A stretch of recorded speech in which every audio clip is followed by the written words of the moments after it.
like when they finally find the body of Ray Mm-hmm. Brower, they kind of almost had this idea that it was going to be this triumphant moment, that they've discovered this kid's body, they're going to be the big hero, everybody's going to be so proud of them for, finding out what happened to this kid. Yeah.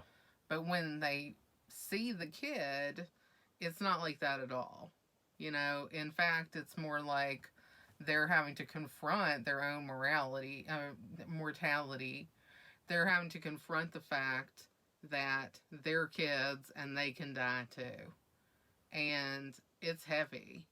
And especially it's heavy for Gordy because he's already dealt with death with his brother, and he wasn't really able to process Denny's death.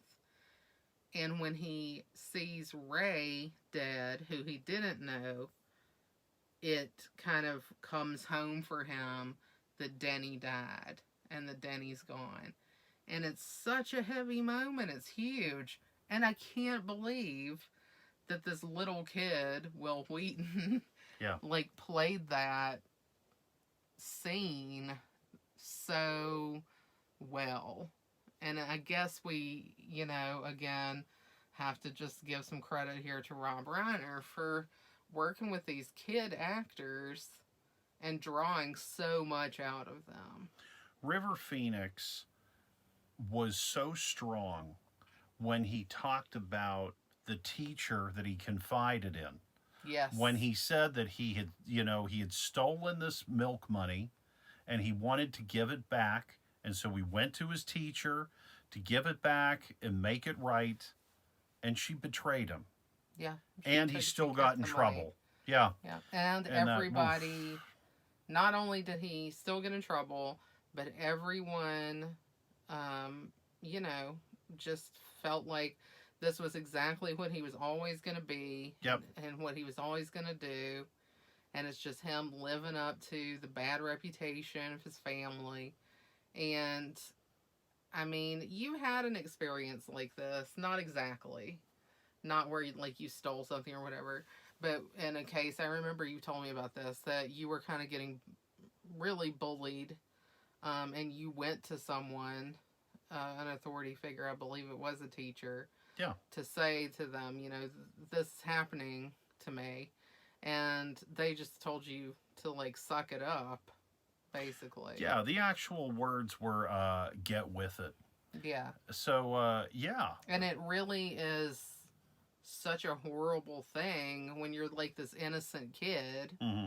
And, okay, Chris Chambers is not super innocent. He probably was born jaded, the way that his family is and stuff. But the same thing here is that he is a kid. And kids are going to make mistakes. Yeah. Kids are going to do things. Even the kindest kids will do something messed up. And they'll go, oh my God, why did I do that? I have no idea. And an adult should be better than that. And this is, such a huge disappointment the first time that you realize that not all adults are going to do what they should do. Yeah. It's a huge blow. It's a lesson that you have to learn, but it is not an easy lesson. No. And that was the hardest part of the movie to me, is that scene in particular.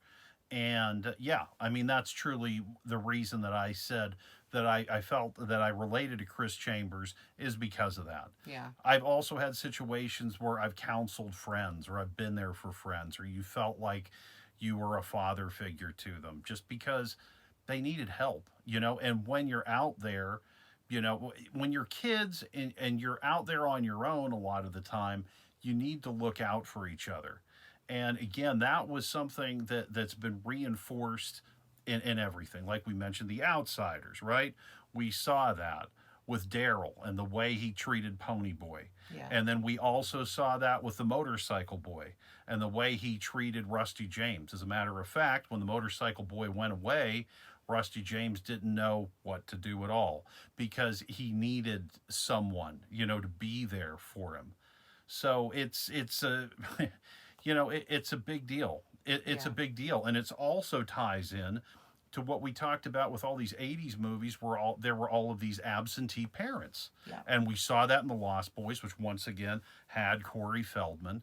And I always think about Repo Man, which I know we haven't discussed yet, but that will definitely happen.